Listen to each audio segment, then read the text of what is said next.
sorry. What knight lives in that castle over there? I'm 37. What? I'm 37. I'm not old. Well, I can't just call you man. You could say Dennis. I didn't know you were called Dennis. Well, you didn't bother to find out, did you? I did say sorry about the old woman, but from behind you looked... What I object to is you automatically treat me like an inferior. Well, I am king. Oh, king, eh? Very nice. And how'd you get that, eh? By exploiting the workers. By hanging on to outdated imperialist dogma which perpetuates the economic and social differences in our society. If there's ever going to be any progress... Dennis, there's some lovely filth down here. Oh, how'd you do? How do you do, good lady? I am Arthur, King of the Britons. Whose castle is that? King of the who? The Britons. Who are the Britons? Well, we all are. We are all Britons. And I am your king. I didn't know we had a king. I thought we were an autonomous collective. You're fooling yourself. We're living in a dictatorship. A self-perpetuating autocracy in which the working classes... Oh, there you go, bringing class into it again. Well, that's what it's all about. If only people would... Please, please, good people. I am in haste. Who lives in that castle? No one lives there. Then who is your lord? We don't have a lord.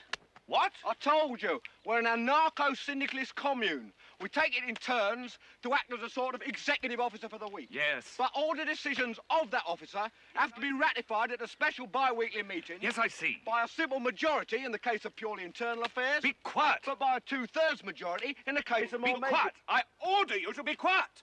Order, eh? Who does he think he is? I'm your king. Well, I didn't vote for you. You don't vote for kings. Well, how'd you become king, then? The Lady of the Lake, her arm clad in the purest shimmering samite, held aloft Excalibur from the bosom of the water, signifying by divine providence that I, Arthur, was to carry Excalibur. That is why I'm your king. Listen, strange women lying in ponds distributing swords is no basis for a system of government.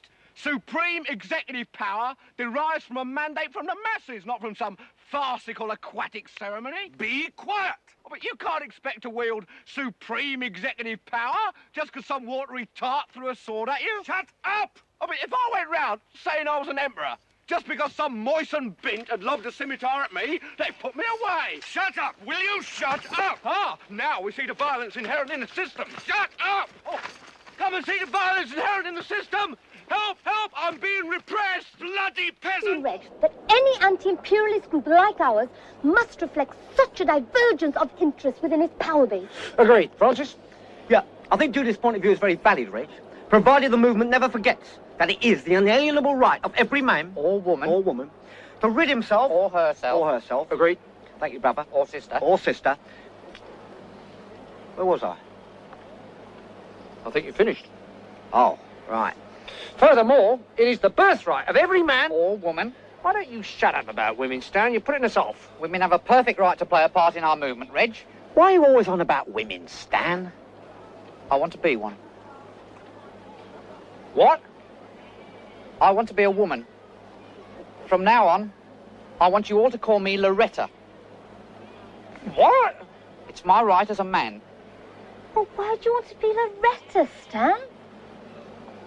I want to have babies. You want to have babies? It's every man's right to have babies if he wants them. But you can't have babies. Don't you oppress me. I'm not oppressing you, Stan. You haven't got a womb. Where's the fetus going to gestate? You're going to keep it in a box?